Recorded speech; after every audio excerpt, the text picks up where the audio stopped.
Alternative rockers Radiohead were recently voted the 5th best live band of all time in a British poll. Back in 2002, they took out the auspicious title of Best Band in the World at London's Q Awards. Despite garnering such lofty accolades over the course of the past 18 years for their classic albums like OK Computer, The Bends and Kid A, the boys from Abingdon have struggled to get their just rewards from record companies. We basically signed away the copyrights to all our recordings, and we knew we were doing that. And you know, only the really very few, very successful artists ever get their copyrights back. But that, to me, has always been. I've always felt that you know, we understood the agreement we were going into, but I've always felt we'd never had a choice. There was something fundamentally unfair about that.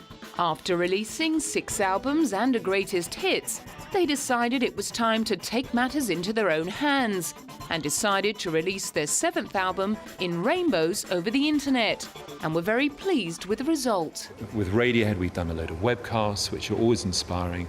We now have the ability to literally record a track in a day if we were able to do that, mix it, press a button.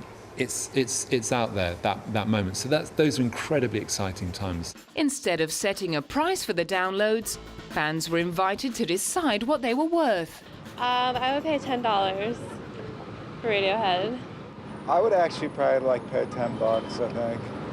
I like Radiohead. Seems like a fair price. They backed up their offer of free music on the internet with a free live gig in London's East End. Having the album for free on the internet, these kind of events make Radiohead really different.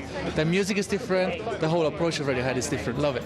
Proving that they were just too good to be true, they also unveiled their blueprint for environmentally friendly touring. We've bought all these crazy solar power generators that cost us a fortune.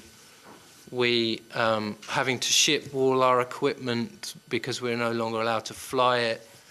And this was all on the basis of a carbon footprint study that we had done from the last period of touring we did.